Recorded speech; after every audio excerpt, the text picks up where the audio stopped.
देखिएगा अगला जो हमारा चैप्टर रहेगा भाई मेरे BHIC 134 भारत का इतिहास 1707 से लेकर के जो 1950 है। BAG सेकेंड ईयर में हिस्ट्री की आपकी बुक रहेगी और इसका पहला चैप्टर क्या है, 18वीं सदी की व्याख्या। और एक बात बता दूं, 18वीं शताब्दी को लेकर के आपके एग्जाम में 100% क्वेश्चन आने वाला है, क्योंकि पहला चैप्टर 18वीं शताब्दी को लेकर के है और इसको लेकर के क्वेश्चन आएगा भाई। देखो 18वीं सदी की व्याख्या करिए, या 18वीं सदी को अंधकार की सदी क्यों कहते हैं, या 18वीं सदी की विशेषता बताइए। इस टाइप का क्वेश्चन आपके एग्जाम में आएगा। तो सबसे पहले हम लोग इसी क्वेश्चन की बात करेंगे कि अगर कोई क्वेश्चन 18वीं शताब्दी को लेकर के आता है, ठीक है। तो देखिएगा अगर मैं 18वीं शताब्दी की विशेषता बताता हूं, ठीक है, और इसको पतन की शताब्दी या अंधकार की शताब्दी क्यों कहते हैं भी बताऊंगा, ठीक है।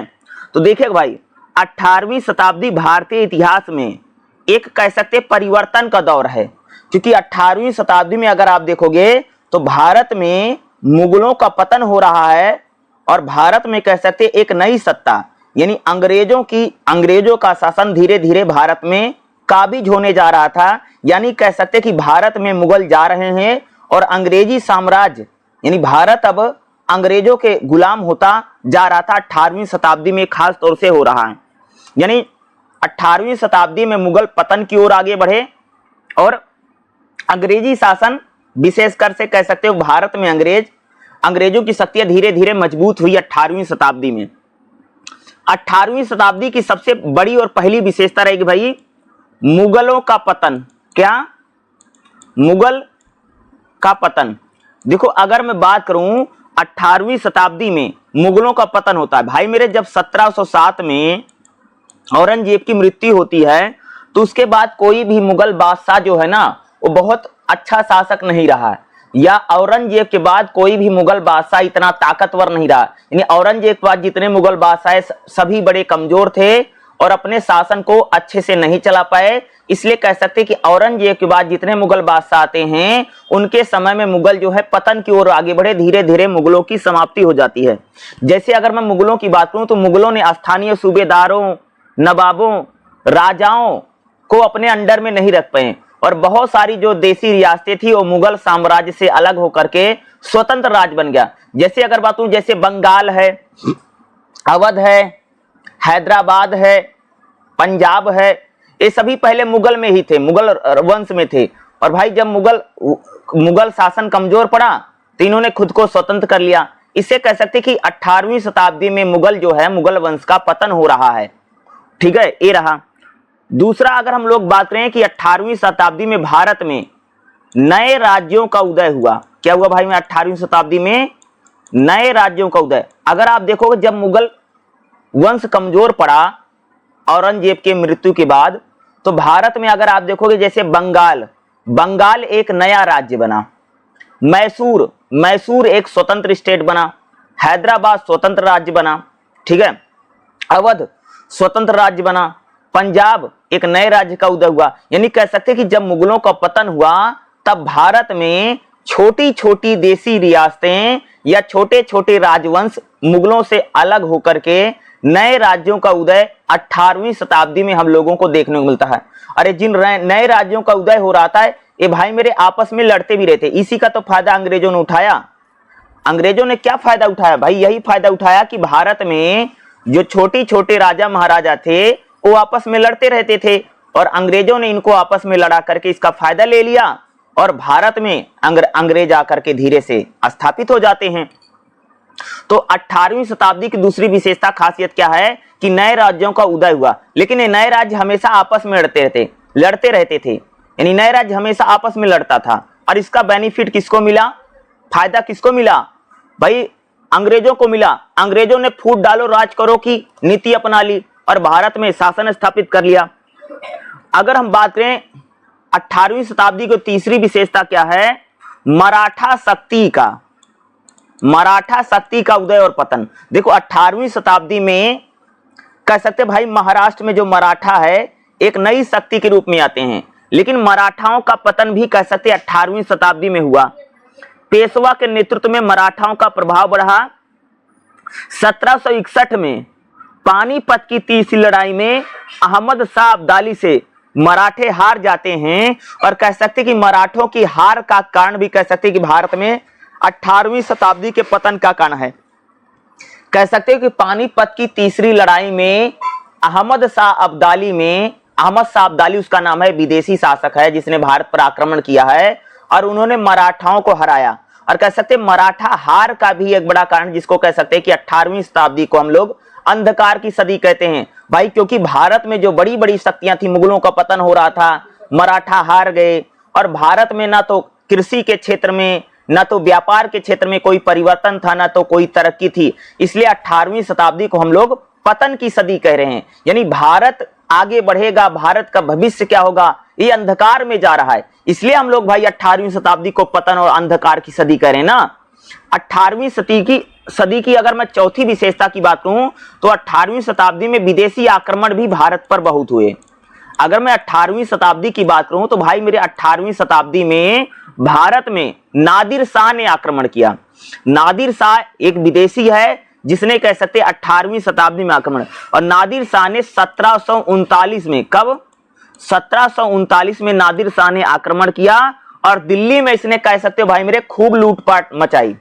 नादिर शाह ने आक्रमण किया और आगे चलकर के 18वीं शताब्दी में ही अहमद शाह अब्दाली ने भारत पर आक्रमण किया और कह सकते इन्होंने भारत में मराठाओं को हरा दिया। इससे कह सकते कि भारत में जो शक्ति संतुलन है वो बिगड़ गया, यानी भारत में कह सकते कि भारत के जो लोग थे वो लगातार हार रहे थे। और कह सकते कि 18वीं शताब्दी में कई सारी विदेशी शक्तियां भारत में आती हैं। नादिर शाह ने आक्रमण किया, दिल्ली को लूटा, और अहमद शाह अब्दाली ने भी भारत पर आक्रमण किया, यानी भारत पर कह सकते कि विदेशी जो लोग हैं उन्होंने आक्रमण किया और भारतीय राजाओं को हराया। इसलिए 18वीं शताब्दी की एक विशेषता रही। अगला क्या, ईस्ट इंडिया कंपनी का उदय। देखो 18वीं शताब्दी में जो अंग्रेज हैं धीरे धीरे मजबूत होते चले जाते हैं। अगर मैं बात करूं तो भाई मेरे 1757 में प्लासी और 1764 में बक्सर, दो लड़ाई याद रखिएगा। क्या बताया, 1757 में प्लासी की लड़ाई और 1764 में बक्सर का युद्ध। ये दो लड़ाइयों को जीत करके अंग्रेज जो हैं भारत में एक नई शक्ति के रूप में उभरते हैं। यानी एक तरफ भारत में मुगल राजवंश का पतन हो रहा, मुगल जा रहे हैं, और भारत में एक नई विदेशी सत्ता अंग्रेज जो हैं एक बड़ी पावर के रूप में कह सकते 18वीं शताब्दी में हमें उनको देखने को मिलता है। यानी अंग्रेजी जो राजवंश है वो भारत में आ रहा था। अंग्रेजों ने कर्नाटक युद्ध और के माध्यम से फ्रांसीसियों को हरा दिया और अंग्रेजों ने भारत में औपनिवेशिक शासन यानी विदेशी शासन की शुरुआत यहां पर कर दी। यानी मुगलों के पतन से कह सकते कि भारत में जो एक नई सत्ता या जो एक नई सरकार या जो नए लोग आए वो अंग्रेज हैं। और भाई अंग्रेजों का उदय कह सकते 18वीं शताब्दी में हुआ। अगर मैं बात करूं तो भारत में 18वीं शताब्दी में कृषि व्यवस्था का संकट और उद्योग बुरी तरह से संकट में रहे। 18वीं शताब्दी में भारत की जो एग्रीकल्चर सेक्टर है, जो कृषि है, वो पूरी तरीके से बर्बाद हो रही थी। और भारत में सामाजिक ढांचा, ना तो भारत में व्यापार हो रहा है, ना तो कृषि हो रही है बहुत ज्यादा, और भारत में जातिवाद, छुआछूत ये सब चल ही रहा था। तो इसीलिए कह सकते 18वीं शताब्दी में कृषि में कोई बड़ा परिवर्तन नहीं हुआ या 18वीं शताब्दी में कोई बहुत बड़ा बदलाव नहीं आया। इसलिए कह सकते हैं कि 18वीं शताब्दी में अगर आप लोग देखेंगे तो भारत जो है वो पूरी तरीके से पतन की ओर आगे बढ़ा। अगला, सामाजिक वर्ग का हाल। भारत में जो समाज वर्ग था वो कमजोर हुआ। भारत में समाज यानी कह सकते जातिवाद, छुआछूत, और भारत में जो हस्तशिल्प उद्योग था उस हस्तशिल्प उद्योग का भी कह सकते एक प्रकार से पतन हुआ। इसलिए 18वीं शताब्दी को पतन की शताब्दी, अंधकार की शताब्दी या 18वीं शताब्दी को इसकी विशेषता भी कह सकते हो।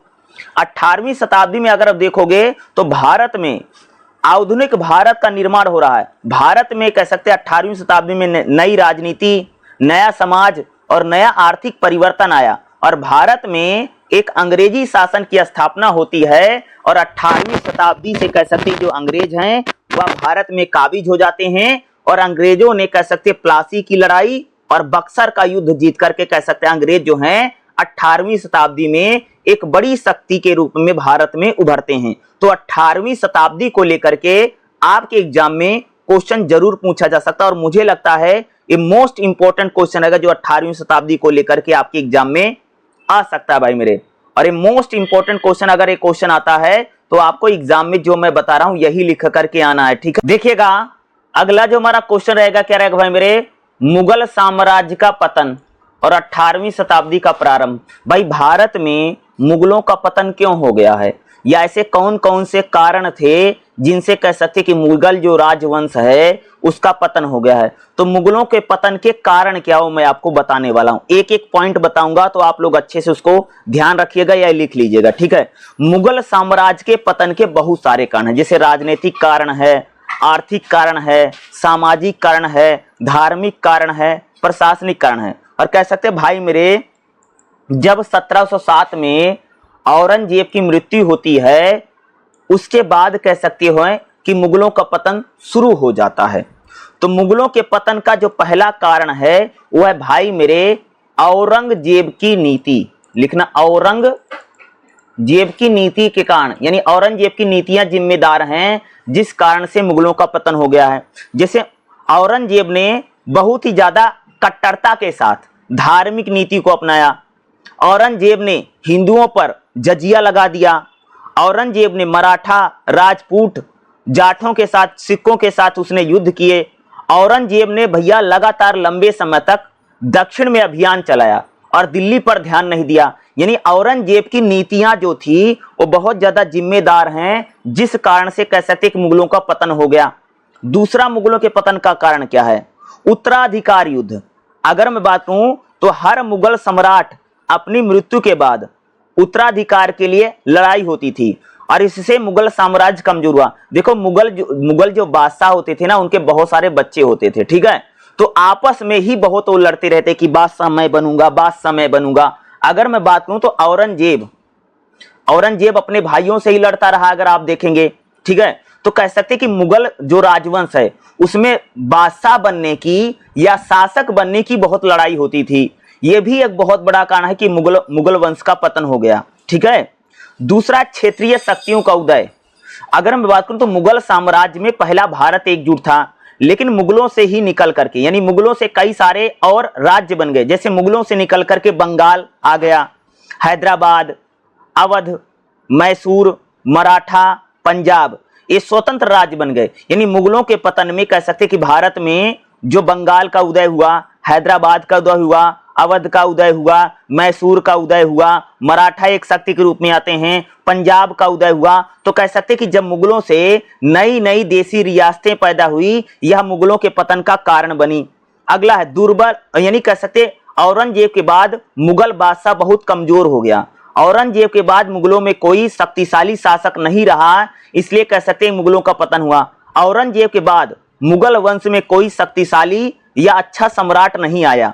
जैसे बहादुर शाह, जहांदार शाह, फारूक सियर, मोहम्मद शाह, रंगीला जैसे ये सभी कमजोर शासक थे जो मुगल राजवंश को नहीं बचा सके। यानी औरंगजेब जो था उसके बाद कोई भी मुगल बादशाह अच्छा नहीं रहा और मुगल बादशाह कमजोरी के कारण या अयोग्य उत्तराधिकारी इसको बोलते हैं कि औरंगजेब के बाद जितने मुगल बादशाह बने वो अपने शासन प्रशासन को और अपने साम्राज्य को संभाल नहीं सके, इसलिए मुगलों का पतन हो गया। भ्रष्ट प्रशासन के कारण, यानी अगर मैं बात करूं तो मुगलों में औरंगजेब की मृत्यु के बाद शासन प्रशासन में भ्रष्टाचार हो गया, करप्शन हो गया और मनसबदारी प्रणाली कमजोर हो गई। किसी को भी मनसब दे दिया, जो अयोग्य व्यक्ति होता था उसको भी मनसबदार बना दिया। या भी कह सकते हैं कि भ्रष्टाचार का कारण भी मुगलों के पतन का एक बड़ा कारण है। अगला आर्थिक संकट। मुगल राजवंश कह सकते लगातार युद्ध लड़ता था, इससे खर्चा बढ़ता चला गया, इससे राज्य की हालत कमजोर हुई। मुगल वंश में कृषि और व्यापार पर बहुत अधिक कर लगा, इससे जनता असंतुष्ट हो गई। यानी आर्थिक कारण भी कह सकते हैं मुगलों के पतन का एक जिम्मेदार कारण है। विदेशी आक्रमण। भाई अगर मैं बात कहूं तो औरंगजेब के बाद, औरंगजेब की जब मृत्यु होती है उस समय मुगल बादशाह जो थे बड़े कमजोर रहे, औरंगजेब बाद जितने आए। उसी समय नादिर शाह का आक्रमण होता है और अहमद शाह अब्दाली का आक्रमण होता है। ये दो ऐसे आक्रमण थे जिसके जरिए कह सकते कि मुगलों का पतन बहुत तेजी से हुआ। यानी नादिर शाह ने दिल्ली पर आक्रमण किया और कोहिनूर हीरा को लूट ले गया, और नादिर यानी अहमद शाह अब्दाली ने भी कई बार हमले किए, जिससे कह सकते कि भारत में मुगल राजवंश कमजोर पड़ा और मुगलों के पतन का कारण कह सकते विदेशी आक्रमण भी है। ब्रिटिश और अन्य यूरोपीय भारत में अंग्रेजी कंपनी जैसे जैसे मजबूत होती है वैसे वैसे यानी कह सकते मुगल कमजोर पड़े। 1757 में प्लासी की लड़ाई और 1764 में बक्सर की लड़ाई के कारण कह सकते कि मुगलों का पतन एक मेन बड़ा कारण है, और अंग्रेज यहीं से शुरू हो जाते हैं। यानी भारत में मुगलों का पतन हो रहा है और कह सकते हैं अंग्रेज जो हैं वो नई शक्ति के रूप में यानी 18वीं शताब्दी में एक नई शक्ति के रूप में, एक नई पावर के रूप में कह सकते हैं कि मुगल भारत में आ रहे हैं। सैन्य कमजोरी, मुगलों की जो सेना थी उसमें पुराने ढंग से भर्ती चलती थी और अंग्रेजों और मराठाओं की सेना अलग प्रकार से थी। यानी मुगल सेना का पतन के कारण भी कह सकते कि मुगल राजवंश के पतन का कारण है। सामाजिक विद्रोह के कारण, अगर किसानों पर भारी टैक्स लगा देना, धार्मिक भेदभाव, और इस कारण से कह सकते यह भी बड़ा कारण है कि मुगल राजवंश का पतन हो गया। तो भाई मुगलों का पतन होता है और 18वीं शताब्दी में अगर आप देखेंगे जैसे मुगलों का पतन हुआ और भारत में जो अंग्रेज हैं या कह सकते ईस्ट इंडिया कंपनी एक कह सकते कि शक्तिशाली और राजनीतिक सत्ता के रूप में ईस्ट इंडिया कंपनी जो है बनकर के उभरती है। ठीक है, तो भाई मेरे एक तो मुगल का पतन और 18वीं शताब्दी की शुरुआत कैसे हुई और 18वीं शताब्दी को लेकर के पहला चैप्टर बहुत इंपॉर्टेंट है और इससे कह सकता हूं कि एक क्वेश्चन आपको 10 या 20 नंबर में देखने को मिल सकता है। देखिएगा अगला जो हमारा चैप्टर रहेगा, चैप्टर नंबर 3 क्या रहेगा, औपनिवेशिक शक्ति की स्थापना। देखो औपनिवेशिक शक्ति की स्थापना का मतलब क्या है, बंगाल को जिस प्रकार से अंग्रेजों ने जीता। ठीक है भाई, अगर मैं बात करूं पहले जो बंगाल था ना ये मुगल राजवंश में ही था। ठीक है, और फिर बाद में क्या होता कि बंगाल जो है ना मुगलों से अलग होता है और बंगाल में स्वतंत्र राज्य बन जाता है। और यहाँ पर बंगाल में एक प्रकार से अगर आप देखोगे ना तो यहाँ पर शासक आने लग जाते हैं। खास तौर से अगर आप देखोगे तो बंगाल पर सिराजुद्दौला का शासन है। किसका शासन है जी बंगाल पर? सिराजुद्दौला जो है वह शासन कर रहा है। ठीक है, कौन शासन कर रहा? सिराजुद्दौला बंगाल पर, और बंगाल अंग्रेजों से स्वतंत्र हो गया है। ठीक है, और इसी समय कह सकते कि भारत में अंग्रेज हैं और अंग्रेजों ने किस प्रकार से बंगाल पर कब्जा कर लिया या बंगाल के शासक को अपने अधीन कर लिया।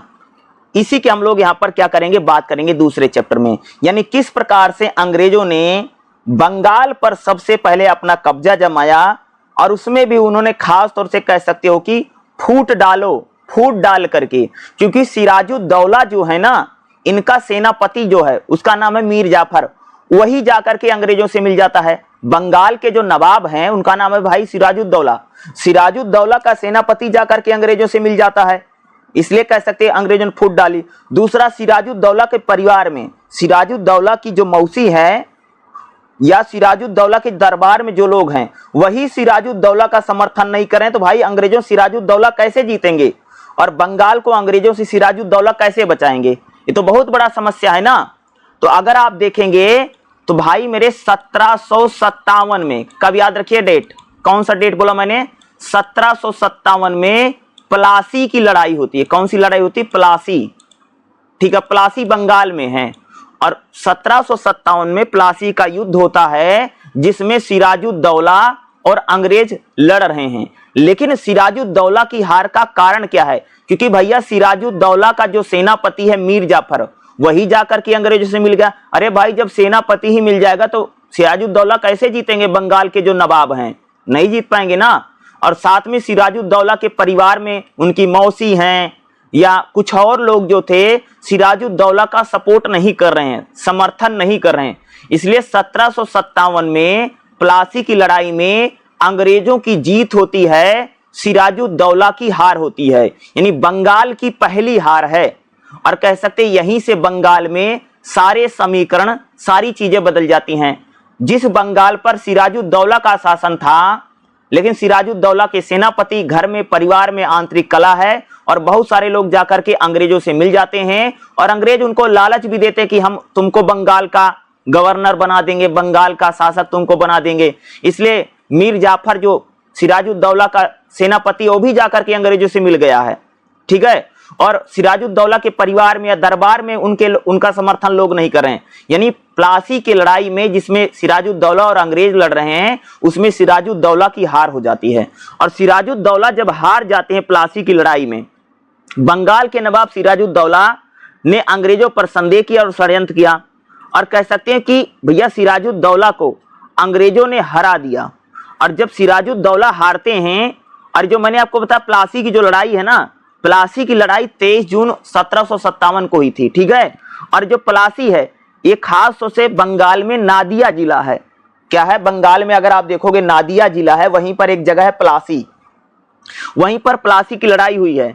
बंगाल के नवाब आगे जब सिराजुद्दौला हार जाते हैं ना, तो मीर जाफर को अंग्रेजों ने बंगाल का नवाब बना दिया। अरे भाई, मीर जाफर ने ही तो अंग्रेजों से मिल गया था, तो बंगाल का नवाब कौन बना सिराजुद्दौला के बाद? मीर जाफर बन जाता है।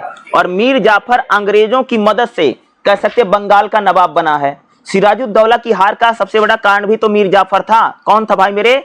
मीर जाफर। मीर जाफर कौन है? सिराजुद्दौला का सेनापति जो अंग्रेजों से मिल गया। और जब सिराजुद्दौला हार गए तो मीर जाफर को अंग्रेजों ने बंगाल का नवाब बना दिया। और जब मीर जाफर बंगाल का नवाब बनता है, तब अंग्रेज मीर जाफर को बहुत परेशान करते हैं।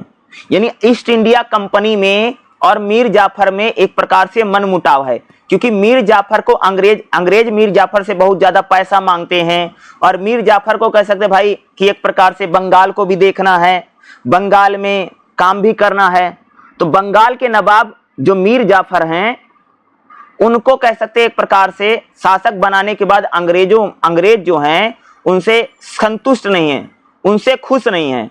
तो आगे चल करके मीर जाफर को हटा करके, यानी अंग्रेज जो है अंग्रेजों ने मीर जाफर को बंगाल का नवाब बनाया, और अंग्रेज ही चल करके मीर जाफर को हटा करके मीर कासिम को अंग्रेजों ने बंगाल का नवाब बना दिया। यानी मीर जाफर के बाद अब कौन नवाब बना बंगाल का? मीर कासिम। मीर कासिम जब बंगाल के नवाब बनते हैं तो अंग्रेजों में और मीर कासिम में बात नहीं बन पाती है, और इस कारण से मीर कासिम और अंग्रेजों में जाकर के युद्ध हो जाता है। बंगाल के नवाब मीर कासिम, अवध के नवाब शुजाउद्दौला और मुगल बादशाह शाह आलम द्वितीय, ये सब लोग मिल गए। यानी बंगाल का नवाब भी मिल गया है, मीर कासिम और अवध के नवाब भी आ गए हैं, और मुगल बादशाह, ये सभी लोगों ने मिलकर के कह सकते भाई मेरे बक्सर की लड़ाई लड़ी। बक्सर की लड़ाई कब हुई भाई? यानी कह सकते हो कि बक्सर का जो युद्ध रहा 1764 में। कब? 1764 में बक्सर की लड़ाई में बंगाल के नवाब मीर कासिम, अवध के नवाब शुजाउद्दौला और मुगल बादशाह शाह आलम द्वितीय, इन सब ने मिलकर के अंग्रेजों के खिलाफ 1764 में बक्सर की लड़ाई लड़ी। और भैया मेरे बक्सर की लड़ाई में कह सकते हो कि अंग्रेज जीत जाते हैं। और बक्सर जब अंग्रेज जीते हैं, वही कह सकते कि भारत में अंग्रेजी शासन की स्थापना की शुरुआत हो जाती है। यानी कह सकते अब कंफर्म हो गया है कि अब अंग्रेज यहां से जाने वाले नहीं हैं। तो अंग्रेजों ने सिराजुद्दौला को हराया, मीर जाफर को हटा करके मीर कासिम को बनाया अंग्रेजों ने। तो अंग्रेजों ने मीर जाफर और मीर कासिम को भी उन्होंने हराया, ठीक है। तो इस प्रकार से कह सकते कि अंग्रेजों ने 1757 में प्लासी और 1764 में बक्सर का युद्ध जीत करके बंगाल फतेह किया और बंगाल पर विजय प्राप्त की। और आगे चल करके बंगाल पर पूरा कब्जा अंग्रेजों का हो जाता है, और बंगाल से ही कह सकते अंग्रेजी शासन की पूरी शुरुआत होती है। और धीरे धीरे जो अंग्रेज हैं पूरे भारत को कब्जा करते चले जाते हैं, और भारत में कह सकते कि कई सारे साम्राज्य या बहुत सारे रियासतों को अंग्रेज धीरे धीरे जीतते चले जाते हैं। तो इस प्रकार से कह सकते भैया 2 युद्धों को जीत करके अंग्रेजों ने पूरी तरह से भारत पर शासन करना शुरू कर दिया, या शासन की उनकी शुरुआत हो जाती है। इस प्रकार से अंग्रेजों ने बंगाल विजय प्राप्त की, ठीक है। और अंग्रेजी शासन यहीं से शुरू होता है, ठीक है। यानी अंग्रेजों ने बंगाल के नवाब शुरू में सिराजुद्दौला को उन्होंने धोखा दिया। और कह सकते हैं अंग्रेज जो हमेशा फूट डालो, परिवार में ही फूट डाल देता था। और भैया सेनापति को ही, जब उनका जो सिराजुद्दौला का जो सेनापति मीर जाफर थे, मीर जाफर ही जाकर के अंग्रेजों से मिल गया, तो भाई मेरे बंगाल के नवाब कैसे जीतेंगे? तो अंग्रेज बड़े शातिर थे, बड़े दुष्ट आदमी थे, ठीक है, बहुत अच्छे लोग, अंग्रेज बहुत खराब आदमी है भाई, आपस में ही लड़ा करके कह सकते एक प्रकार से युद्ध जीत लेता था लोगों को। तो भाई इन्होंने बंगाल में ऐसा किया, फूट डाली और कह सकते एक प्रकार से बंगाल का नवाब हार गया, उसके घर में ही फूट पड़ गई, सेनापति ही जाकर के अंग्रेजों से मिल गया। बताओ सिराजुद्दौला का। ऐसी स्थिति है भारत में भाई। भाई भारत में हर कोई बादशाह बनना चाहता, हर कोई बंगाल का नवाब बनना चाहता, तो अंग्रेजों सबको ला ले भाई, तुमको भी नवाब बना देंगे बंगाल का, ठीक है। इस चक्कर में अरे मीर जाफर लालची आदमी था, जाकर के अंग्रेजों से मिल गया, नहीं तो कभी भी अंग्रेज भारत पर नहीं आते। सिराजुद्दौला जो हारे बंगाल के नवाब, वो मीर जाफर के कारण हारे ना। दूसरा उनकी घर में फूट है, इसलिए अंग्रेजों 1757 प्लासी में इनको हरा दिया। और बक्सर में कह सकते हो तो भाई बंगाल के नवाब, अवध के नवाब और मुगल बादशाह मिलकर के लड़ गए, तब भी बेचारे नहीं जीत पाए। और वहीं से कह सकते कि अंग्रेज धीरे धीरे भारत में इनका कब्जा होता चला जाता है और बंगाल को कह सकते इस प्रकार से अंग्रेजों ने फतेह कर लिया और बंगाल पर भैया विजय प्राप्त करके भारत पर इन लोगों ने शासन करना शुरू कर दिया, ठीक है। चलिए अगला चैप्टर देखते हैं। देखिएगा अगला जो हमारा चैप्टर रहेगा, चैप्टर नंबर 5 रहेगा भाई मेरे 1857 का विद्रोह। या 1857 की जो क्रांति होती है, ठीक है, इसकी हम लोग बात करेंगे। 1857 का विद्रोह, सबसे पहले हम लोग बात करेंगे कि भाई मेरे जो 1857 की क्रांति होती है, उस क्रांति के कारण क्या है, रीजन क्या है, अंग्रेजों के खिलाफ भारत में कैसे विद्रोह हो गया, वो क्या कारण थे, क्या रीजन थे। अगर मैं बात करूं तो 1757 में जैसे मैंने आपको बताया प्लासी का युद्ध हुआ, अंग्रेजों ने जीता और यहीं से कह सकते अंग्रेजी शासन की शुरुआत हुई 1757 से। और कह सकते 1857 में जाकर के प्रथम स्वतंत्रता संग्राम हो गया। यानी कह सकते भाई मेरे लगभग 100 साल का समय है ना, 100 साल। यानी कह सकते इन 100 सालों में अंग्रेजों ने भारतीय किसानों का, भारतीय मजदूरों का, इन सब का क्या किया, खूब ज्यादा शोषण और दमन किया। इस कारण से कह सकते कि भारत में 1857 की क्रांति हो गई। यानी अंग्रेजों ने 1757 से लेकर के 1857 तक किसानों का, मजदूरों का, व्यापारियों का, भारतीयों का इतना ज्यादा शोषण दमन किया कि भारत में विद्रोह हो गया, अंग्रेजों के खिलाफ बगावत हो गई। यानी अंग्रेजों ने इतना खराब शासन और इतना खराब शासन व्यवस्था चलाई जिसमें भारतीयों को परेशान किया गया और कह सकते भारत को लूटा खसोटा अंग्रेजों ने लगभग 1757 से 1857 तक। तब जाकर के भाई मेरे 1857 की क्रांति हो जाती है, ठीक है। अब हम लोग बात करेंगे भाई मेरे जो 1857 की क्रांति हुई, इसका कारण क्या है। पहला कारण भैया किसानों का शोषण। अगर आप देखो कृषकों का शोषण है ना, तो अंग्रेजों ने कह सकते एक प्रकार से किसानों का खूब शोषण किया, किसानों पर बहुत ज्यादा टैक्स लाद दिया भाई अंग्रेजों ने। अगर आप देखोगे कि अंग्रेजों ने भारतीय जो किसान थे उन भारतीय किसानों पर इतना ज्यादा टैक्स लगा दिया, इतना ज्यादा टैक्स का उगाही करने लग गए, इससे भारतीय किसानों ने अंग्रेजों के खिलाफ विद्रोह कर दिया। अरे भाई भारतीय किसानों को जो जमींदार थे वो बहुत परेशान करते थे, अंधाधुंध टैक्स लेते थे और अंग्रेज तो कभी भी आई फसल खराब हो जाए या कुछ भी हो जाए तब भी किसानों से टैक्स लेता था। तो किसानों का इतना शोषण अंग्रेजों ने किया कि जो किसान थे, भारतीय जो किसान थे, वो अंग्रेजों के खिलाफ बगावत कर दिया इन लोगों ने। इस ये भी 1857 की क्रांति का पहला कारण है। दूसरा है रियासतों का विलय। अगर मैं अंग्रेजों की बात करूं तो अंग्रेजों ने जैसे अगर आप देखोगे सतारा, नागपुर या झांसी जो देसी रियासतें थी उनको अंग्रेजी शासन में मिला लिया, इसलिए कह सकते 1857 की क्रांति हो गई। देखो भाई झांसी की जो रानी हैं, झांसी को अंग्रेज अपने अंग्रेजी शासन में मिलाना चाहते हैं, इसलिए झांसी की रानी लड़ रही हैं। दूसरा अगर आप देखोगे तो अगर मैं बात करूं तो जैसे अगर आप देखोगे बंगाल के जो नवाब हैं, बेगम हजरत महल 1857 की क्रांति में लड़ रही हैं, तो उसका कारण क्या है। बंगाल के जो नवाब हैं सिराजुद्दौला कह सकते हो, सॉरी बंगाली भाई अवध, याद रखिएगा अवध, अवध नाम रखिएगा। अवध के जो नवाब थे, अगर मैं बात करूं अवध के नवाब पर इन लोगों ने, अंग्रेजों ने लगा दिया भैया भ्रष्टाचार का आरोप।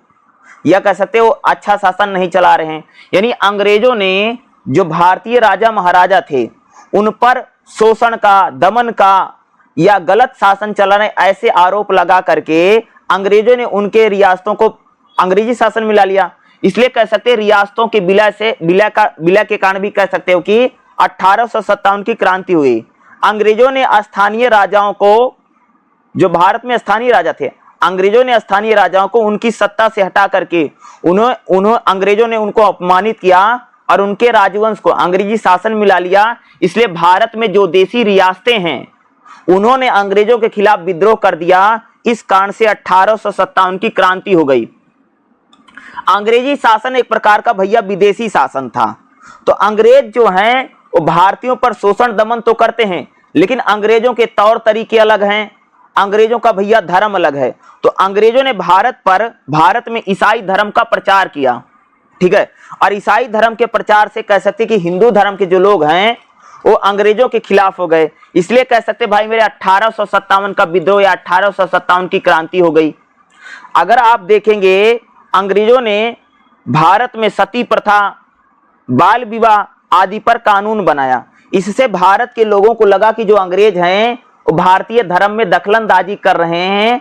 इसलिए हिंदू धर्म के जो लोग हैं वो अंग्रेजों के खिलाफ हो गए और 1857 की क्रांति का कारण बन गया। अगला क्या भैया, सैनिक कारण, यानी सिपाहियों पर। देखो अंग्रेज जो हैं भारतीय सैनिकों के साथ भेदभाव करते थे, ठीक है। जैसे भारतीय सैनिकों के पद में, वेतन में बहुत ज्यादा भेदभाव भारतीय सैनिकों के साथ होता था। भारतीय सेना यानी जो सेना में भारतीय सैनिक होते थे उनको एक प्रकार से उनको नफरत की नजर से या उनको कम वेतन सैलरी दी जाती थी, ठीक है। दूसरा क्या है, 1857 की जब क्रांति उसमें ये हो गया भैया कि उसी समय एक राइफल आई थी जिसका नाम था एनफील्ड राइफल। अंग्रेजों ने भारतीय सेना को एक राइफल ला करके दी जिसका नाम था एनफील्ड राइफल। उस राइफल में एक गोली लगती थी जिस गोली को छील करके लगाना पड़ता था, राइफल में डालना पड़ता था। और ऐसा पता चला कि भाई ये जो गोली है जो छीलना पड़ रहा है उसमें गाय और सुअर की चर्बी है।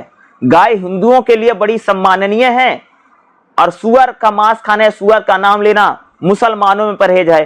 तो हिंदुओं को लगा कि हमारा धर्म भ्रष्ट कर रहे हैं, मुसलमानों को लगा कि हमारा धर्म भ्रष्ट कर रहे हैं। इसलिए कह सकते हैं कि गाय और सुअर की चर्बी जो है इसकी जब बात फैली तब कह सकते कि भारतीय सिपाहियों ने या भारतीय सेना में या जो अंग्रेजों की सेना में जो सिपाही भारतीय थे उन्होंने विद्रोह कर दिया। यह भी एक बहुत बड़ा कारण है कि 1857 का विद्रोह हो गया।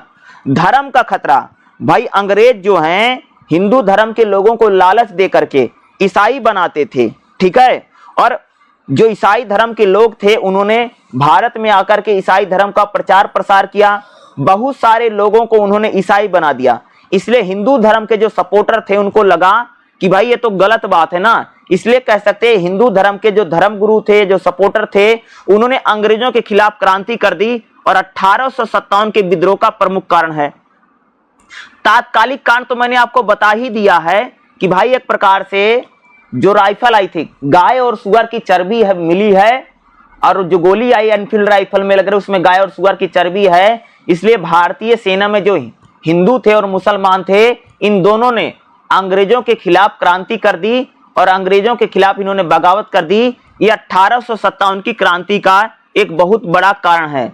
और गाय और सुअर की चर्बी तो ही मेन इंपॉर्टेंट थी भाई मेरे, क्योंकि पता चला कि गोली जो आई है ना गोली को छीलना पड़ता था, जैसे मुंह से छीलते थे फिर उसमें राइफल में डालते थे।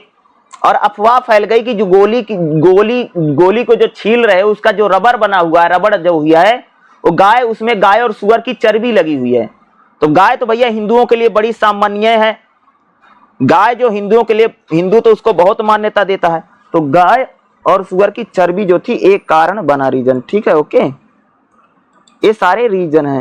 तो देखिए भाई मेरे जो 1857 का विद्रोह हुआ अगर मैं बात करूं तो भाई जब 1857 की क्रांति हो जाती है और 1857 का जो विद्रोह है ना एक खास तौर से मेरठ से शुरू होता है। कहां से?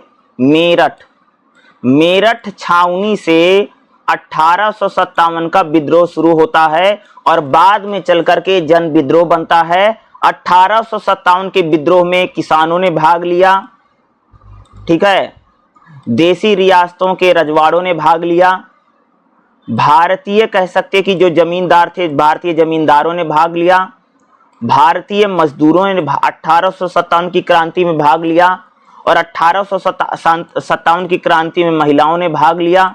1857 की क्रांति में कह सकते कि भारत का जो आम व्यक्ति है उसने भी भाग लिया। इसलिए 1857 की क्रांति का जो विद्रोह था वह जन विद्रोह या आम जनता का विद्रोह बन करके उभरा और कह सकते इस विद्रोह को अंग्रेजों ने बहुत ही निर्मय तरीके से कह सकते कि भारतीयों का शोषण और दमन करके इस विद्रोह को उन लोगों ने क्या किया है, शांत करवाया था। ठीक है, अगर मैं 1857 की क्रांति की बात करूं तो 1857 की क्रांति के बाद क्या हुआ, देखो भाई, जब 1857 की क्रांति हो गई तो उसके बाद कह सकते हो कि 1857 तक भारत में ईस्ट इंडिया कंपनी शासन करती थी, लेकिन 1857 की क्रांति के भारत में ब्रिटेन का शासन या इंग्लैंड की महारानी का शासन 1857 की क्रांति के बाद शुरू हुआ और 1857 तक तो कंपनी ही शासन करती थी। यानी 1857 की क्रांति के बाद कंपनी का शासन खत्म हो जाता है और भारत पर ब्रिटेन का शासन या ब्रिटेन की महारानी का शासन शुरू हुआ। भारतीय यानी कह सकते सेना में भारतीय लोगों की भागीदारी बढ़ जाती है। ब्रिटेन की महारानी ने कहा कि भारतीय लोगों का विकास के लिए तमाम तरह की योजनाएं चलाई जाएंगी जो बाद में नहीं चलाई जाती हैं। भारत में जो राजे महाराजे थे, अंग्रेजों ने उनको एक प्रकार से कह सकते हो कि सैलरी देना या वेतन पर रखना शुरू कर दिया भारत में जो राजा महाराजा थे। यानी 1857 के विद्रोह के बाद अगर आप देखेंगे तो भारत में पुलिस नामक एक संस्था का गठन किया जाता है ताकि आगे चल करके कोई ऐसा विद्रोह ना हो सके। भाई 1857 क्रांति के बाद अगर बात करूं तो भारत में कोई एक बड़ी क्रांति हो सकती है, इसका रास्ता खुल गया, क्योंकि भाई 1857 की क्रांति में कह सकते हैं कि भारत के लोगों में देशभक्ति, राष्ट्रवाद की भावना धीरे धीरे यहीं से शुरू होती है और इसी को आगे चल करके भाई हमारा जो स्वतंत्रता संग्राम 1857 में हुआ, उसी के कारण कह सकते हैं आगे चल करके भारत में आजादी की लड़ाई लड़ी जाएगी। यानी 1857 की क्रांति से कह सकते हैं कि भारतीय लोगों में देशभक्ति, राष्ट्रवाद, इस प्रकार की भावना क्या है, पूरी तरीके से भर जाती है और आगे कोई बड़ा आंदोलन किया जा सकता है, इसका धीरे धीरे रास्ता भी खुल गया। तो 1857 का क्रांति का जो विद्रोह है, ये मुझे लगता है कि इंपॉर्टेंट चैप्टर होगा, इंपॉर्टेंट टॉपिक होगा, जिससे आपके एग्जाम में क्वेश्चन भाई मेरे जरूर पूछे जा सकते हैं। ठीक, देखिएगा अगला जो हमारा चैप्टर रहेगा, चैप्टर नंबर 6 क्या रहेगा, औपनिवेशिक अर्थव्यवस्था, जिसमें हम लोग खास तौर से कृषि को पढ़ेंगे। जैसे अगर मैं बात करूं ना, अंग्रेजों ने भाई मेरे कृषि में बहुत बड़े परिवर्तन किए। अंग्रेज जो हैं वो एक नई भू राजस्व नीति लेकर के आते हैं और अंग्रेजों ने कह सकते हैं भारत में अस्थाई बंदोबस्त लागू किया। तो अस्थाई बंदोबस्त क्या है, क्योंकि मुझे लगता है कि बंगाल में जो अंग्रेजों ने अस्थाई बंदोबस्त लागू किया, एक नई कृषि नीति है कि भाई अस्थाई बंदोबस्त में क्या होता था कि एक किसान जो भू राजस्व देता था वह जमींदार को देना पड़ता था। यानी अस्थाई बंदोबस्त में क्या हुआ, जमींदार जो था सरकार उससे भू राजस्व की वसूली करती थी और जमींदार किसानों से लेता था और जमींदार आगे जाकर के अंग्रेजी सरकार को भू राजस्व जमा करवा देते थे। यानी अस्थाई बंदोबस्त जो है, इसमें जमींदारी प्रथा को लागू किया गया। अस्थाई बंदोबस्त में क्या है कि जमींदारों को एक फिक्स इनकम जो थी वो अंग्रेजों को देना पड़ता था। तो बंगाल में अस्थाई बंदोबस्त क्या है, एक प्रकार का नया भूमि कर है। देखो अस्थाई बंदोबस्त के द्वारा 1793 में, अस्थाई बंदोबस्त कब आया भाई मेरे, 1793 में भारत में अस्थाई बंदोबस्त लागू हुआ और अस्थाई बंदोबस्त बिहार, बंगाल, उड़ीसा में लागू किया गया। और इसको किसने लागू किया, लॉर्ड कॉर्नवालिस, क्या नाम इसका, लॉर्ड कॉर्नवालिस जो है उसी ने कह सकते हैं अस्थाई बंदोबस्त को भारत में लागू किया। अस्थाई बंदोबस्त आखिर है क्या, देखो अस्थाई बंदोबस्त में क्या है कि जमींदारों के साथ अंग्रेजों ने एक प्रकार से कॉन्ट्रैक्ट कर लिया कि सारी जमीनें जमींदार को दे दी गई। अब जमींदार किसानों से खेती करवाते थे और किसानों से भू राजस्व की वसूली करके राज खजाने में अंग्रेजी सरकार को जमा करवाया जाता था। ये अस्थाई बंदोबस्त है एक प्रकार का, यानी सारी जमीनें जमींदार को दे दी गई जमींदार किसानों से खेती करवाएगा और जो भू राजस्व होगा किसानों से वसूल करके वो अंग्रेजी राज खजाने में जमा करवाएगा। ये जमींदारों के साथ बंदोबस्त है। जब अस्थाई बंदोबस्त आया तो इससे कह सकते कि जमींदार जो है ना किसानों से बहुत ज्यादा भू राजस्व वसूली करते थे। एक प्रकार से किसानों का कह सकते भैया खून चूस लेते थे, अगर मैं बात करूं। ठीक है, अस्थाई बंदोबस्त से किसान जो हैं वो जमीन से बेदखल हो गया। किसान जो है एक प्रकार से मजदूर बन के रह गए और किसानों का जम करके शोषण किया गया अस्थाई बंदोबस्त में। और क्योंकि जमींदार जो है किसानों से अपने मन मुताबिक भू राजस्व की वसूली बहुत ज्यादा करते थे। ठीक है, अस्थाई बंदोबस्त क्या हुआ? अस्थाई बंदोबस्त से भारत में अंग्रेजों को जो राजस्व था, जो भू राजस्व है, वो तो भाई मेरे फिक्स हुआ हो गया। और अस्थाई बंदोबस्त के जरिए कह सकते भारत में जमींदारों ने किसानों का खूब शोषण किया। जमींदारों ने किसानों पर इतना ज्यादा किराया, इतना ज्यादा भू राजस्व लिया, किसान अपना जमीन छोड़ करके खेती करना छोड़ दिया। जमींदारों ने कृषि में सुधारने के लिए कोई काम नहीं किया। अगर मैं बात करूं, ब्रिटिश शासन ने अंग्रेजों में भू राजस्व की वृद्धि तो नहीं हो सकी और कह सकते कि इससे भैया अस्थाई बंदोबस्त से जमींदारों को बहुत फायदा होता। जमींदार इससे पैसे वाले बन गए। तो अस्थाई बंदोबस्त जो था वो जमींदारों के साथ था। सारी जमीनें जमींदार को दे दी गई और जमींदार किसानों से खेती करवाएगा और भूमि का जो किराया होगा वसूल करके राज खजाने में अंग्रेजों को जमा करवाएगा। यही अस्थाई बंदोबस्त है। अस्थाई बंदोबस्त से क्या हुआ कि भारत में कृषि व्यवस्था और धीरे धीरे खराब होती चली गई। किसानों का शोषण और दमन बढ़ा। अस्थाई बंदोबस्त से जरूर कह सकते कि अंग्रेजों को एक फिक्स भू राजस्व तो मिलने लगा, लेकिन कह सकते इससे अंग्रेजों के खिलाफ किसानों में गुस्सा बढ़ता चला गया। अस्थाई बंदोबस्त से कह सकते कि जो जमींदार है वो अंग्रेजों का समर्थक हो गया, क्योंकि भाई उनको फ्री में जमीन मिल गई ना। अस्थाई बंदोबस्त से कह सकते कि जमींदारों को ज्यादा लाभ हुआ। इससे किसानों की जो समस्या है और इससे किसान बदहाल और किसानों की स्थिति बद से बदतर होती चली गई। तो बंगाल में इस प्रकार से अस्थाई बंदोबस्त लागू किया गया। अस्थाई बंदोबस्त कह सकते कि अंग्रेजों की जो नीति थी यह भारतीय किसानों के लिए अच्छी नहीं रही। इससे भारतीय किसानों का शोषण और भारतीय कृषि का धीरे धीरे पतन होता चला गया। तो भाई मेरे बंगाल में जो अस्थाई बंदोबस्त है, मुझे लगता है ये बहुत इंपॉर्टेंट है। एग्जाम में एक क्वेश्चन आपसे पूछा जा सकता है। ठीक है, अस्थाई बंदोबस्त के बाद अगर मैं बात करूं तो एक और बंदोबस्त है जिसको बोला जाता भैया रैयतवाड़ी बंदोबस्त। ठीक है, क्या बोला जाता है? रैयतवाड़ी। ये रहा रैयतवाड़ी। रैयत का मतलब होता है किसान। रैयत का मतलब किसान होता है, यानी ऐसा बंदोबस्त अंग्रेज लेकर के आए कृषि में जिसमें कह सकते किसानों के साथ बंदोबस्त किया गया। किसके साथ? किसानों के साथ ये बंदोबस्त किया गया, इसलिए इसको रैयतवाड़ी। और खास तौर से अगर मैं बात करूं तो भारत में जो मद्रास है, जिसको आज चेन्नई के नाम से या कह सकते हो कि तमिलनाडु का जो इलाका है पूरा मद्रास का इलाका है, तो मद्रास के इलाके में कह सकते हो रैयतवाड़ी बंदोबस्त को लागू किया गया था। ठीक है, रैयतवाड़ी बंदोबस्त में क्या होता था कि अंग्रेजों की सरकार जो है डायरेक्ट किसानों से ही भू राजस्व की वसूली करती थी। रैयतवाड़ी बंदोबस्त में यही होता था। और जो रैयतवाड़ी बंदोबस्त है ये कह सकते हो कि खास तौर से मद्रास और मुंबई में कह सकते हो लागू किया गया रैयतवाड़ी बंदोबस्त। रैयत मतलब मैंने आपको बता दिया ना, रैयत क्या है? रैयत होता भाई मेरे किसान होता है। ठीक है, यानी इसमें किसानों के साथ ये लागू किया गया है। ठीक है, रैयतवाड़ी। रैयतवाड़ी में क्या है कि जो अंग्रेजों की सरकार है वो डायरेक्ट किसानों से भू राजस्व की वसूली करती है। इसमें कह सकते जमीन जात हो जो था वो नहीं होता था, डायरेक्ट किसान ही जाकर के अंग्रेजों को ये पूरा भू राजस्व जमा करवाते थे। रैयतवाड़ी शब्द रैयत यानी किसान से बना है, यानी यह व्यवस्था सीधे किसान और सरकार से थी। रैयतवाड़ी बंदोबस्त को थॉमस मुनरो लेकर के आया था। किसने लागू किया रैयतवाड़ी को? थॉमस मुनरो और रीड के द्वारा लागू किया गया, जो कि मद्रास में लागू किया गया। यह बंदोबस्त मद्रास में, मुंबई में और मध्य भारत में रैयतवाड़ी बंदोबस्त लागू किया गया, जिसमें सरकार डायरेक्ट किसानों से भू राजस्व की वसूली करती है। रैयतवाड़ी बंदोबस्त में क्या है? किसानों का भूमि का यानी रैयतवाड़ी में किसान जो है भूमि का मालिक होता है और सीधा सरकार को भू राजस्व जमा करवाता था। राजस्व अस्थायी था भैया। रैयतवाड़ी बंदोबस्त में अंग्रेजों को जो भू राजस्व मिलता था वह कन्फर्म नहीं था, अस्थाई बंदोबस्त में तो जमींदार किसानों को लूट करके खसोट करके ला करके देता था, लेकिन रैयतवाड़ी बंदोबस्त में जो भू राजस्व अंग्रेजों को मिलता था वो फिक्स नहीं होता था।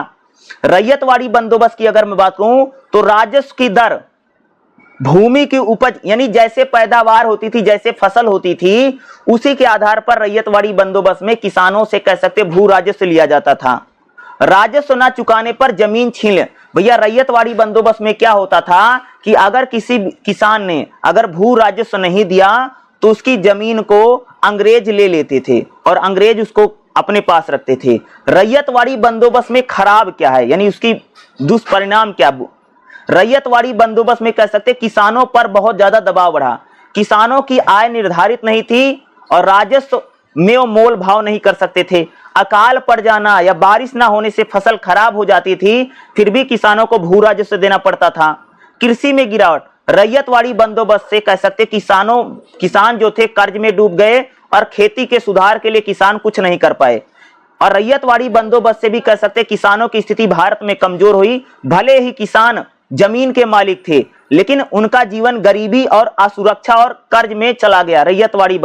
रैयतवाड़ी अगर मैं बंदोबस्त की बात करूं तो रैयतवाड़ी भैया मद्रास में, मुंबई में, असम में, मध्य प्रदेश में और उत्तर भारत के राज्यों में लागू हुई। रैयतवाड़ी बंदोबस्त से किसान भूमि का मालिक बन गया, लेकिन किसान की जीवन में कोई बहुत बड़ा परिवर्तन नहीं आया। रैयतवाड़ी बंदोबस्त में कह सकते कि जमींदार किसानों का शोषण नहीं करते थे, लेकिन रैयतवाड़ी बंदोबस्त से भी कह सकते कि किसानों की आर्थिक स्थिति में कोई बहुत बड़ा परिवर्तन नहीं आया। तो रैयतवाड़ी बंदोबस्त मुझे लगता है एक इंपॉर्टेंट बंदोबस्त अंग्रेज लेकर के आए थे, जिसके जरिए भैया डायरेक्ट किसानों से भू राजस्व अंग्रेजों की सरकार लिया करती थी। अस्थाई बंदोबस्त में भैया जमींदार जमीन का मालिक है, जमींदार किसानों से कह सकते कि खेती करवाता है और अंग्रेजों की सरकार सीधा जमींदार से भू राजस्व लेती है।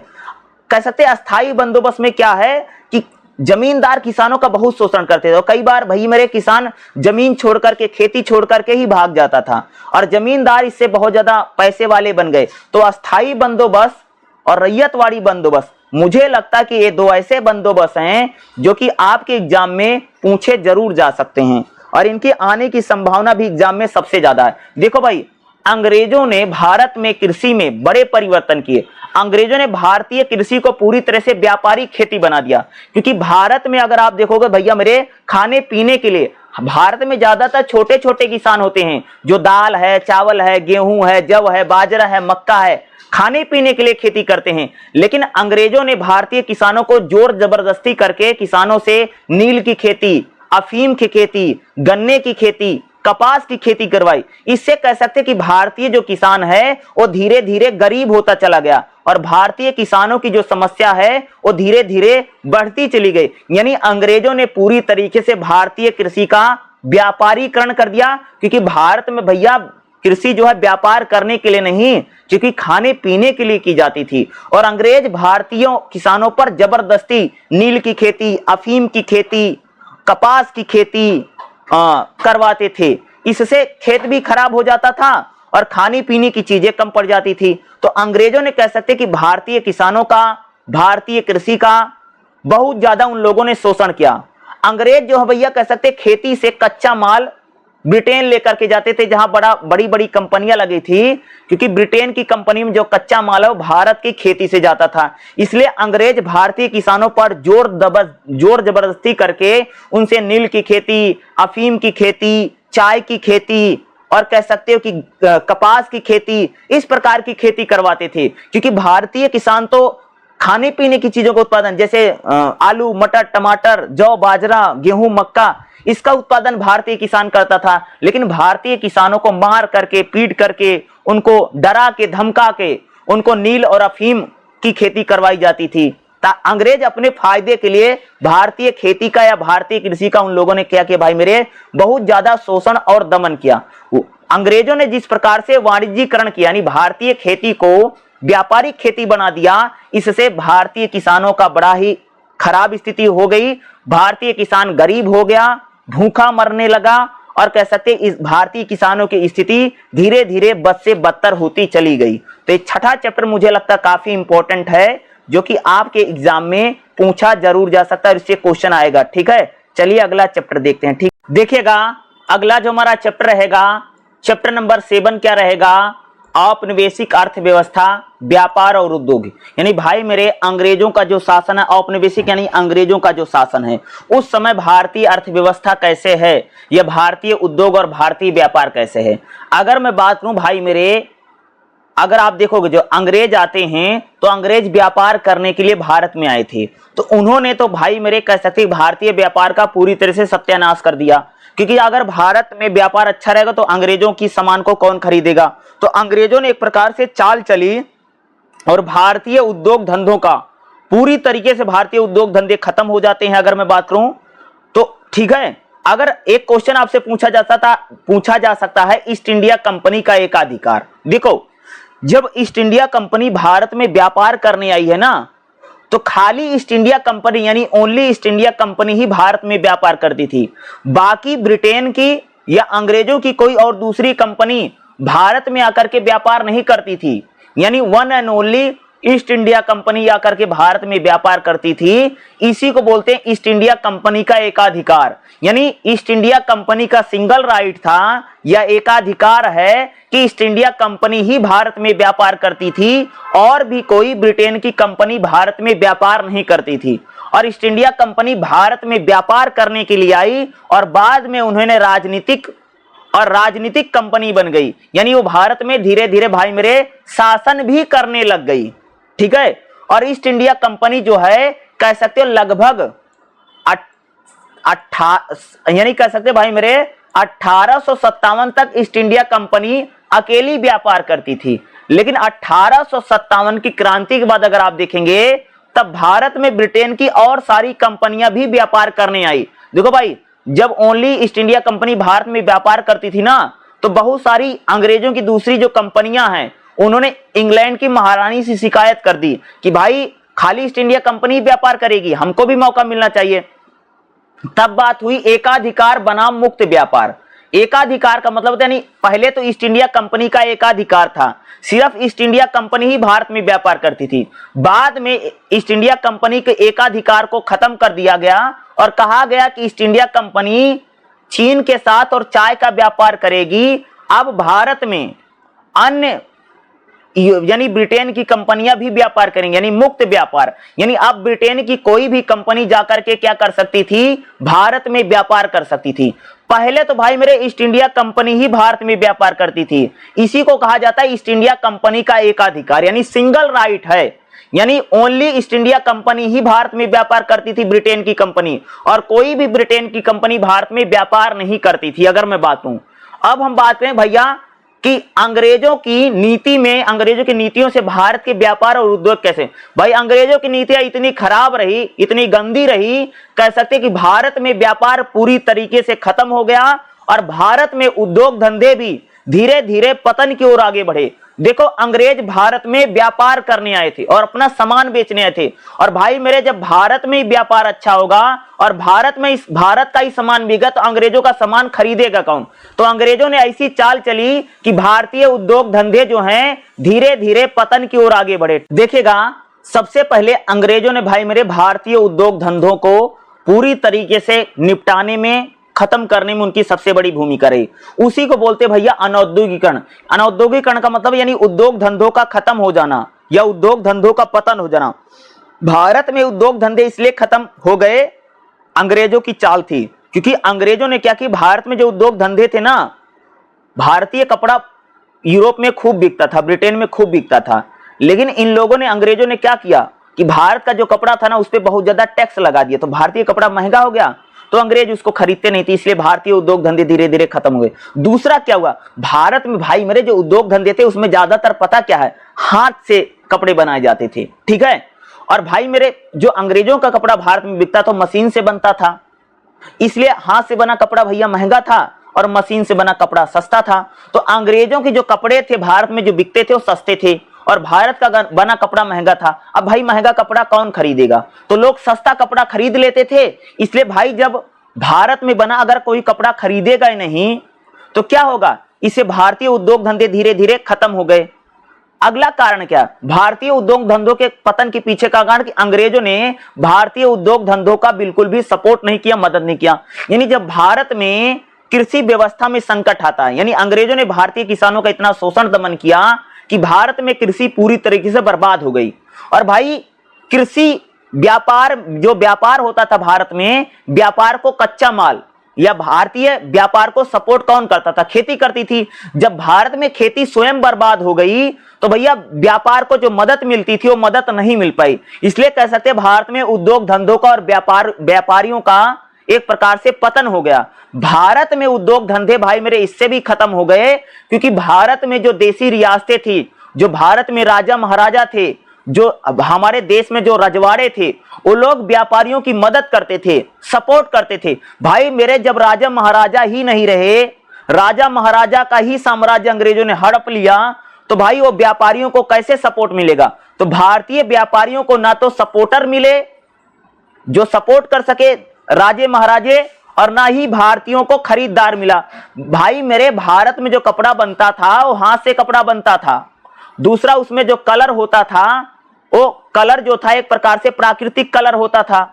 तो भारतीय कपड़ा महंगा है क्योंकि हाथ से बनता है, और अंग्रेजों के यहाँ का जो बना हुआ कपड़ा था वो कैसा था, मशीन का कपड़ा था, मशीन में बनता था, और उस पे एक प्रकार से मशीन से उस पे कलर डाले जाते थे। तो ब्रिटेन में बने जो कपड़े थे मशीन में बनते तो कपड़ा सस्ता था। तो भारत में अंग्रेजों कपड़ा सस्ता था और भारत में जो बने कपड़े थे वो हाथ से बनते थे इसलिए महंगे थे।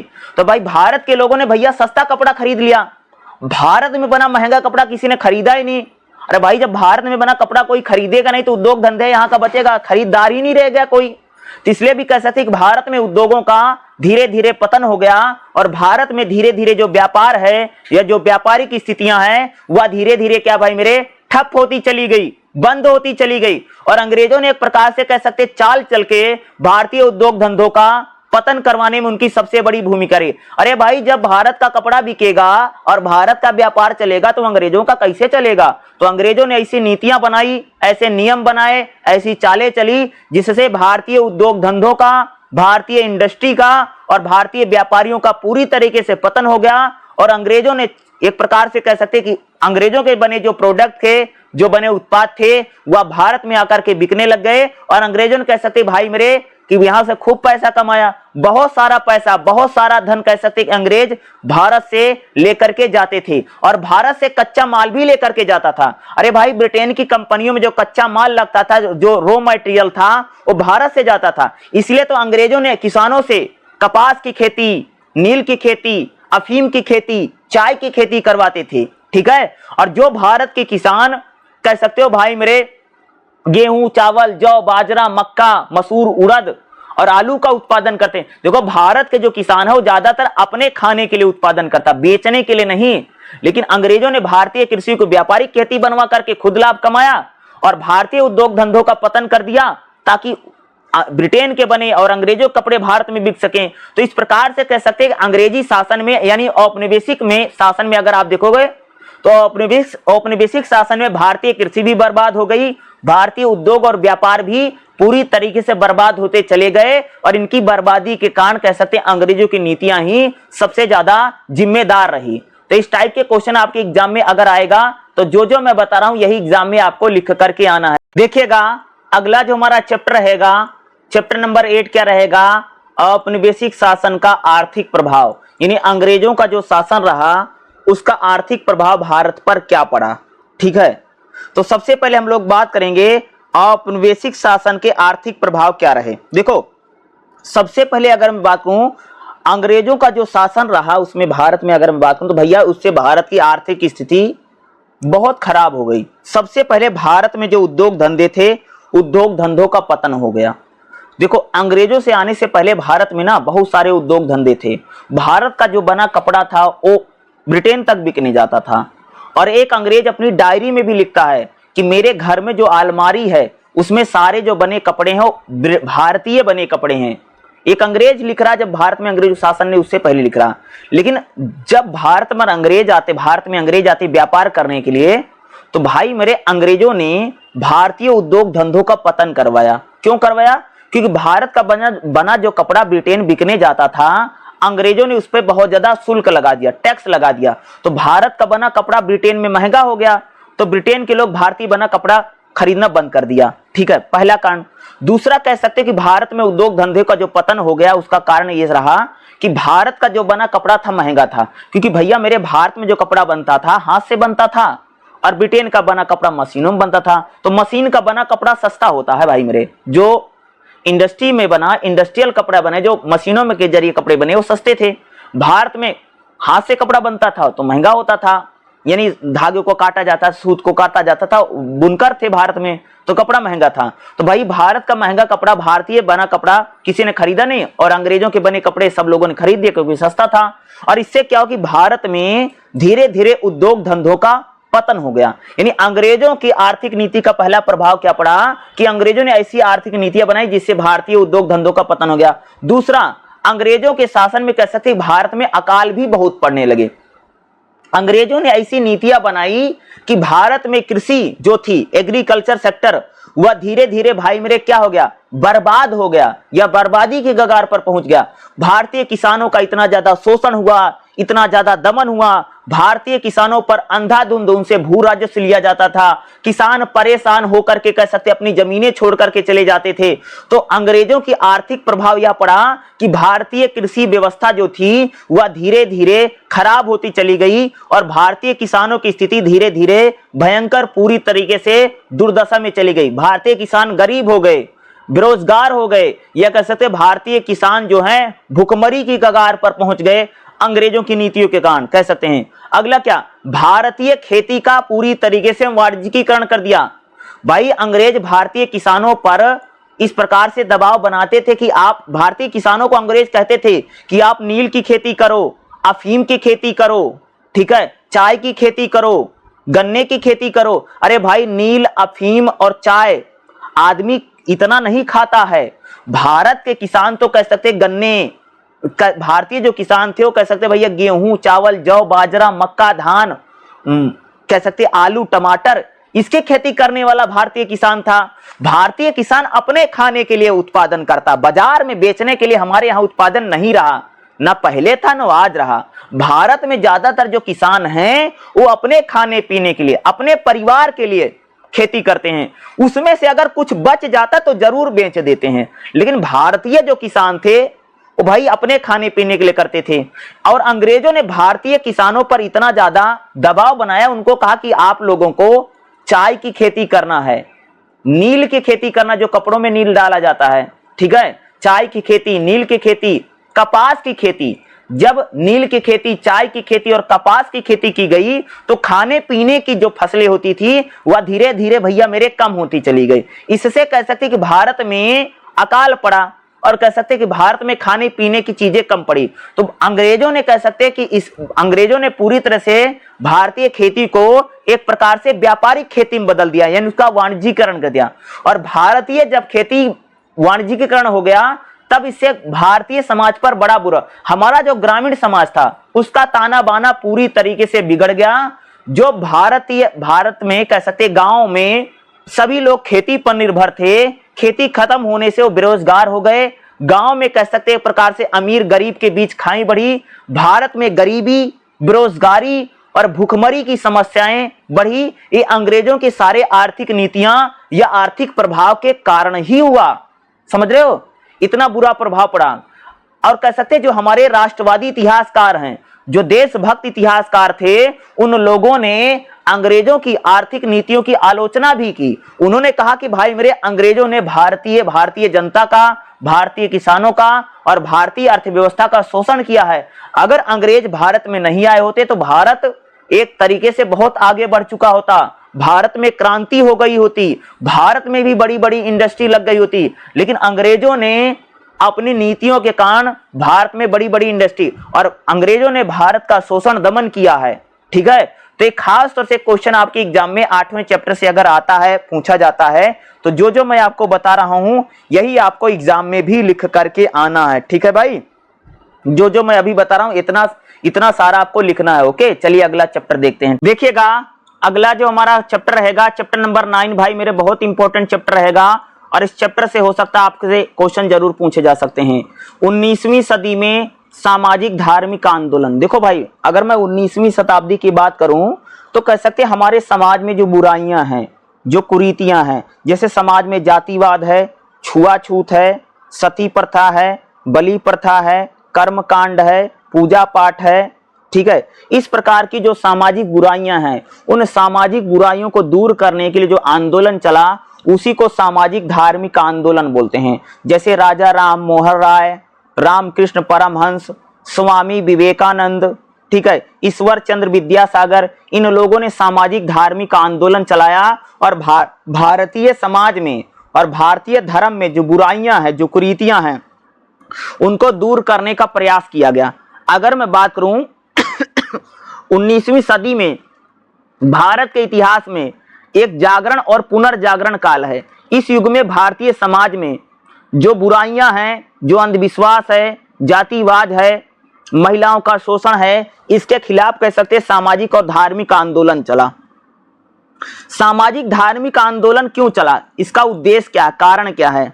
तो भारतीय समाज में जो बुराइयां उनको दूर करना और भारतीय समाज का सुधार करना, भारतीय धर्म को शुद्ध करना और उसको सही करना, भारतीय समाज में जो पश्चिमी शिक्षा है, जो वैज्ञानिक दृष्टिकोण है, उसका प्रचार प्रसार करना कह सकते हो कि सामाजिक धार्मिक आंदोलन का मुख्य उद्देश्य है। अब सामाजिक धार्मिक आंदोलन में क्या है? सबसे पहले भाई मेरे कह सकते ब्रह्म समाज की स्थापना की गई। क्या? ब्रह्म समाज, ठीक है।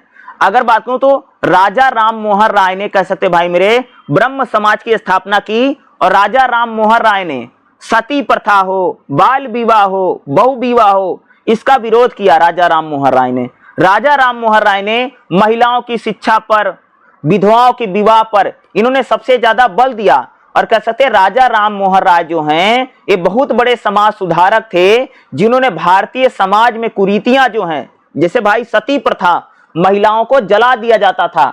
जब किसी महिला के पति की डेथ हो जाती थी तो महिला को भी उसकी चिता पर लिटा करके उसको जिंदा जला देते थे। इसी को बोलते भाई मेरे सती प्रथा। सती प्रथा और बाल विवाह यानी छोटी उम्र में शादी कर देना, तो बाल विवाह जैसी सामाजिक बुराइयों के खिलाफ राजा राम मोहन राय ने एक आंदोलन किया और इस सामाजिक बुराइयों को दूर किया। और राजा राम मोहन राय ने कह सकते भाई मेरे ब्रह्म समाज की स्थापना की। और यह 1828 में, कब?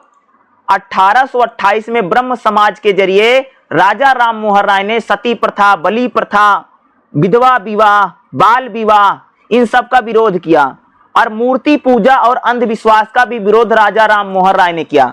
भाई जो हमारे समाज में जो मूर्ति पूजा होती है, मूर्ति पूजा का और अंधविश्वासों का विरोध किसने किया? राजा राम मोहन राय ने। अगला भाई मेरे आर्य समाज।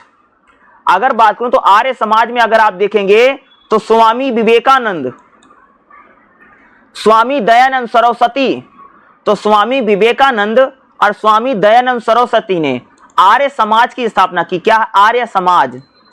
और आर्य समाज के जरिए भारतीय समाज में जातिवाद, मूर्ति पूजा, बाल विवाह का विरोध किया।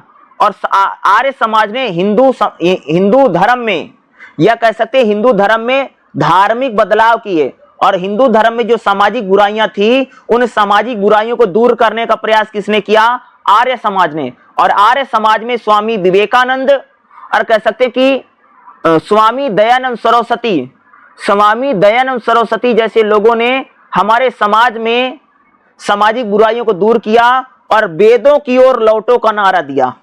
आर्य समाज ने क्या कि भाई हमें वेदों की ओर लौटना चाहिए और हमें वेदों को मानना चाहिए, आर्य समाज ने। और भारतीय समाज में जो बुराइयां, जो कुरीतियां हैं, उनको दूर करने का प्रयास किया। अगला भैया मेरे प्रार्थना समाज की स्थापना की गई। कौन सा है? प्रार्थना समाज, ठीक है। देखिएगा, प्रार्थना समाज में कह सकते कि आत्माराम पांडुरंगे और महादेव गोविंद ने कह सकते प्रार्थना समाज की स्थापना की। और प्रार्थना समाज ने स्त्री शिक्षा, विधवा पुनर्विवाह को आगे बढ़ाया और भारतीय समाज में जो सामाजिक कुरीतियां उनको दूर करने का प्रयास किया। रामकृष्ण मिशन ने कह सकते स्वामी विवेकानंद ने रामकृष्ण मिशन की स्थापना की। और स्वामी विवेकानंद ने सेवा, आत्मसम्मान, राष्ट्र निर्माण का और भारतीय समाज में एकता का संदेश दिया स्वामी विवेकानंद ने, ठीक है। अगर जैसे एनी बेसेंट जैसे लोगों ने कह सकते हिंदू धर्म और वेदांत का प्रचार किया और भारतीय संस्कृति का पुनरुत्थान करने में मदद की। ठीक है, ईसाई मिशनरियों ने भी कह सकते कि भारतीय समाज में स्त्री शिक्षा, अस्पतालों में, सामाजिक सुधारों में सबसे बड़ा काम किया। अगर मैं बात करूं तो अगर आप देखेंगे 19वीं शताब्दी में जो सामाजिक धार्मिक आंदोलन चल रहा, शिक्षा को बढ़ावा देने के लिए, दूसरा स्त्री सुधार के लिए। भाई भारतीय समाज में अगर आप देखोगे महिलाओं को आगे बढ़ने का मौका नहीं है। भारतीय समाज में सती प्रथा, विधवा पुनर्विवाह, बाल विवाह जैसे सामाजिक बुराइयों को कह सकते 19वीं शताब्दी में सामाजिक धार्मिक आंदोलन के जरिए दूर करने का प्रयास किया गया है।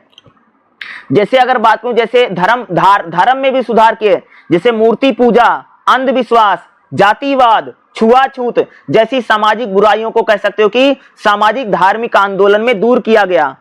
जनता को जागरूक किया गया कि भाई जातिवाद मत करो, सभी एक बराबर हैं, न तो कोई छोटी जाति होती है न तो कोई नीची जाति होती है, सभी ईश्वर की संतानें हैं, भगवान सबको बराबर मानता है, इसलिए हमें किसी प्रकार का भेदभाव नहीं करना चाहिए भारतीय समाज में। ठीक है, और इन सामाजिक धार्मिक आंदोलन के जरिए भारतीय समाज में और जो बुराइयां हैं भारतीय धर्म में, हिंदू धर्म में खासतौर से, उसको दूर करने का प्रयास किया गया और इसके जरिए देश में राष्ट्रवाद, देशभक्ति का स्वर को भरने का काम कर सकते सामाजिक धार्मिक आंदोलन ने 19वीं शताब्दी में इसको करने का काम किया। तो 19वीं शताब्दी में सामाजिक धार्मिक आंदोलन का मतलब भैया यही है कि 19वीं शताब्दी में जो सामाजिक बुराइयां जैसे जातिवाद है, छुआछूत है, सती प्रथा है, बलि प्रथा है, विधवा विवाह है, कर्मकांड है, इन सामाजिक बुराइयों को दूर करने के लिए जो आंदोलन चला, किसने चलाया? जैसे राजा राम मोहन राय ने चलाया, ईश्वर चंद्र विद्यासागर ने चलाया।